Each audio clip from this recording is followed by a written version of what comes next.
Hello everyone, better afternoon to all of you. So এই মোমেন্টে দাঁড়িয়ে আমাদের কাছে অলমোস্ট 24 to 25 ডেজ আছে, ঠিক আছে? তো এই 24 to 25 ডেজে আমি সাজেস্ট করবো অ্যাটলিস্ট তোরা 3 থেকে 4টে মক টেস্ট সবাই দিবি বা দেওয়াটা উচিত, ঠিক আছে? যাদের প্রিপারেশন মোটামুটি 70% প্লাস কমপ্লিটেড আছে। এবার প্রবলেমটা হচ্ছে আমরা তো মক টেস্ট দিচ্ছি, সবার এইটা ডাউটটা মক টেস্টে কীভাবে অ্যানালাইসিস করবো। মক টেস্ট অ্যানালাইসিস করছে তবুও মার্কসটা তো ইমপ্রুভ হচ্ছে না, মক অ্যানালাইসিস করছে তবুও মার্কস বাড়ছে না। সেই যে একটা যে মক অ্যানালাইসিস করার যে একটা যে রেজাল্ট কিংবা যে একটা যে আউটপুট যেটা আমাদের দেখা উচিত বা যেটা আমাদের পাওয়া উচিত in our next mock test, সেটা তো কোথায় পাচ্ছে না। তো এরকমের ডাউটস আমার রেগুলারলি আমার কাছে আসছে। তাই আমি বললাম ওটার উপরে একটা ডিটেল ভিডিও বানানো যেতে পারে যে কীভাবে মক অ্যানালিসিস করা উচিত বা মক অ্যানালিসিস কতটা ইম্পর্টেন্ট, কীভাবে করলে আমরা ম্যাক্সিমাম রেজাল্টটা পাবো। দেখ, mock analysis is simply you do after the completion of your mock test. ধরো তুই আজ একটা মক টেস্ট দিলি, মক টেস্টটা তুই রেজাল্ট পাবলিশ হলো, তুই ইভ্যালুয়েশনটা দেখে নিলি, কোন কোন জায়গাগুলো ভুল হলো ওটা দেখে নিলি। এবার পুরো একটা পেপার নিয়ে বসবি, যেই মক টেস্টটা দিয়েছিস সেইটার পুরো পেপারটা নিয়ে বসবি। ওখানে কোশ্চেন পেপারগুলো দেখবি, দেখবি অনেক কোশ্চেন তুই এরকম পাবি না যেই কোশ্চেনগুলো তুই যদি আরও যদি টাইম পেতিস তাহলে হয়তো বেটার করতে পারতিস।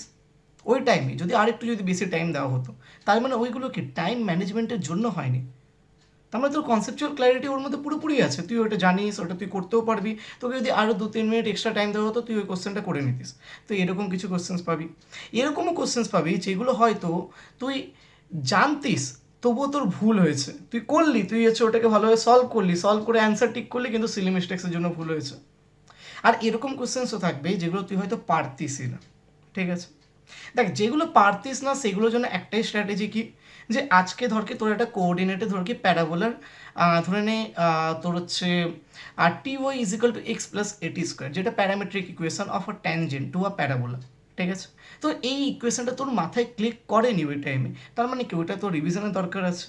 তার মানে তুই যখন নেক্সট মক টেস্ট দিতে যাবি তার আগে তোর টার্গেট থাকবে যে আমি পুরো কোনিক সেকশনটা একবার পুরো রিভাইজ করে নেবো। কিংবা কারো ধর কি হচ্ছে কোনিক সেকশন থেকে একটাও কোশ্চেন সে অ্যাটেম্প্ট করতে পারেনি, তাহলে কোনিক সেকশনে 5টা পার্ট আছে, straight line, circle, parabola, ellipse, hyperbola. তাই সে নেক্সট মক টেস্ট দেওয়ার আগে তার টার্গেট থাকবে যে অ্যাটলিস্ট আমি স্ট্রেট লাইন সার্কেলটা কমপ্লিট করে যাব।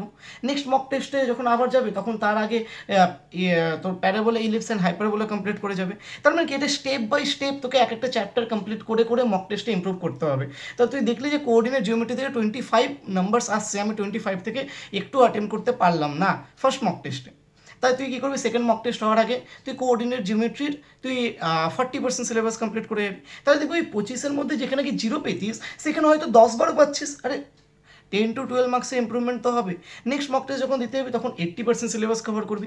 এরকম দেখবি আরও অনেক চ্যাপ্টার পাবি, ওই চ্যাপ্টারের মধ্যে থেকেও কিছু কিছু জিনিস কভার করতে থাকবি নেক্সট মক টেস্ট দিতে যাওয়ার আগে, ঠিক আছে?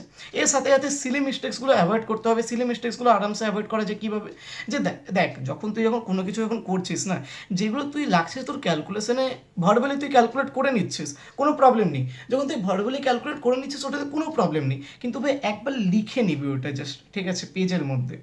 যাতে কী থাকবে, দেখ ব্রেন আর হচ্ছে রাইটিং দুটো যদি সিনক্রোনাইজ হয়ে যায় না, তাহলে সিলি মিস্টেক্স হওয়ার কোনো জায়গা থাকে না। আর দেখ দুটো জিনিস হয়, হয়তো তুই ব্রেনে হচ্ছে ক্যালকুলেশনটা করছিস, খাতায় হয়তো নোট ডাউন করছিস না, তাই কোথাও না স্টেপ ওয়াইজ ওটা প্রবলেম হয়ে যায়, ঠিক আছে? তাই জন্য হয়তো সিলি মিস্টেক্সগুলো হয়। তুই ক্যালকুলেট ভার্বালি কর, জাস্ট খালি একটা রাফ একটা খাতায় লিখে নে, তাহলে কী বলতো ভার্বালি যে ক্যালকুলেট করছে সেটা তোর রাইটিংয়ের সাথে সিনক্রোনাইজ হবে। আর এতে বেটারমেন্ট একটাই হবে যে ক্যালকুলেশনে আর কোনো এরর আসবে না, ঠিক আছে? আচ্ছা, এবার এরকম হতে পারে যে দাদা আমার টাইম ম্যানেজমেন্ট হচ্ছে না। দেখ টাইম ম্যানেজমেন্ট তো পুরোপুরি ডিপেন্ড করছে তোর হচ্ছে মানে তুই কোশ্চেন পেপারটা কেমন হয়েছে, হার্ড হয়েছে না টাফ হয়েছে না মিডিয়াম ক্যাটেগরির কোশ্চেন পেপার হয়েছে, তুই কতগুলো কোশ্চেন অ্যাটেম্প করতে পারছিস, কীভাবে তুই পেপারটা অ্যাটেম্প করছিস, কীভাবে তুই পেপারটাকে স্টার্ট করছিস 1 নম্বরের কোশ্চেন দিয়ে, 2 নম্বরের কোশ্চেনে 2 নম্বরের দুটো পার্ট আছে, একটা মাল্টিপল অ্যান্সার টাইপ, একটা সিঙ্গেল অ্যান্সার টাইপ, কোনটা থেকে তুই স্টার্ট করছিস ওইগুলো তোর উপর ডিপেন্ড করছে। কিন্তু হ্যাঁ, টাইম ম্যানেজ হচ্ছে না এটা বলা ভুল, কারণ ভাই কেউ যদি ধরে নেই আমাকে আলটিমেটলি 75খানা কোশ্চেন্স একবার আমাকে দেখতে হবেই, ঠিক আছে? তো ওর মধ্যে থেকে আমি সবটা পারবো না, দরকার নেই সবটা পারা, কিন্তু সব কোশ্চেন যাতে একবার তো গো থ্রু হয়ে যায়, মানে সব কোশ্চেন্সগুলো একবার যাতে আমার পড়া হয়ে যায় এটা মাথায় রাখতেই হবে। কারণ এরকম হতে পারে তুই 2 মার্কসে তুই স্টার্ট করলি, 2 মার্কসে হয়তো তুই 5টা কোশ্চেন পারলি, ওর জায়গায় তুই হয়তো 1 মার্কসে অনেক বেশি কোশ্চেন্স তুই পারতিস যদি তুই একবার যদি রিড আউট করে নিতিস বা একবার যদি গো থ্রু করে নিতিস। তো ওই ভুল আমাদের দ্বারা করা যাবে না। 75 খানা কোশ্চেন্স আছে, তো we will try to go through all the 75 questions by any chance, ঠিক আছে। পেপার অ্যাটেম্প করছিস, ভালো কথা। নেক্সট মক টেস্টের আগে এটা তোর যেন মাথায় থাকে যে আমার এই চ্যাপ্টারটা কমপ্লিট হয়নি, বা এই চ্যাপ্টারটা আমার রিভাইজ করা হয়নি, বা এই চ্যাপ্টার থেকে আমি এখনও পারছি না কোশ্চেনগুলো। তো সেই চ্যাপ্টার যদি রিভাইজ করে যাস বা কমপ্লিট করে যাস, হয়তো পুরোটা না কমপ্লিট করিস, সেকেন্ড মক টেস্টের আগে হয়তো 50% কমপ্লিট করলি, থার্ড মক টেস্টের আগে কী করবি, ওটাকে 100% করে নিবি, মানে যে রিমেনিং 50% আছে সেটা কমপ্লিট করে নিবি। তো এরকমভাবেই তো ইম্প্রুভমেন্টে যাবে, তাই না? তো মক অ্যানালাইসিস অনেকটা ইম্পর্টেন্ট আছে। আমি তিনটে জিনিসের ওপর এখানে বেসিক্যালি তোদেরকে বললাম, ঠিক আছে। একটা আছে সিলি মিস্টেক্সের ওপর, একটা আছে টাইম ম্যানেজমেন্টের ওপর, আর একটা আছে তোর ওই কোশ্চেনটা তোর মাথায় ক্লিক করলো না, অ্যাকচুয়ালি তুই কনসেপ্টই জানিস না। দেখ এক্সামের টাইমে এরকম হবে যে অনেকগুলো কনসেপ্ট না মাথায় ক্লিক করবে না, ওটা হয়, ওটা ডিউ টু এক্সাম এনভায়রনমেন্ট, বা একটা যে নার্ভাস সিস্টেম আমাদের আছে, অবভিয়াসলি আমরা সবাই হিউম্যান বিইংস আছি, তো আমাদের নার্ভাস সিস্টেম কাজ করে, ঠিক আছে। নার্ভস আছে আমাদের, নার্ভাস সিস্টেম আমাদের কাজ করে।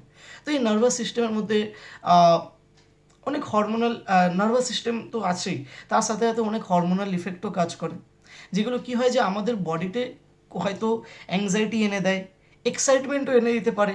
ধরে নে কোনো কোশ্চেন পেপার তুই হাতে পেলি, পেপারটা দেখে তোর মনে হচ্ছে অনেক ইজি, এক্সাইটমেন্ট হচ্ছে, অ্যাড্রিনালিনের সিক্রেশন বলতে পারিস বা যাই, ঠিক আছে। তো হরমোনাল ইফেক্টও থাকে, নার্ভাস সিস্টেম আমাদের অ্যাট দ্য সেম টাইম কাজ করে। তো অবভিয়াসলি যে এক্সাম এনভায়রনমেন্ট থাকে সেগুলো থেকে একটু অ্যাংজাইটিনেস আসবে, বা অ্যাংজাইটি আসবে তো, ঠিক আছে। আর নার্ভাসও হবি, হয়তো কোশ্চেনটা ভুল করার পসিবিলিটি বেশি হবে, ব্রেনে স্ট্রাইক হবে না কনসেপ্টগুলো, এগুলো সবই থাকবে, কিন্তু এগুলোর সাথে সাথে আমাদের সব কিছু ম্যানেজ করে চলতে হবে। আমি যে তিনটে কথা বললাম আর স্টেপ বাই স্টেপ যে ইমপ্রুভ করার কথা বললাম, সেইগুলোর উপর বেশি জোর দে, তাহলে দেখবি নেক্সট মক টেস্টে আরও বেশি তুই স্কোর করতে পারছিস, ঠিক আছে। That would be my suggestion for your mock analysis, and that will be the best thing in your life, okay. I hope everyone will follow it, and if this becomes helpful to you, then let me know in the comment section, and obviously I hope it will become helpful to you, to all of you, okay. And all the best, improve your marks in a drastic way, and obviously I want all of you to crack WBJE under 1000 rank, under 500 rank, under 200 rank, under 100 rank, whatever you want to achieve, just achieve it, okay. Thanks to all the best to all of you. Bye bye.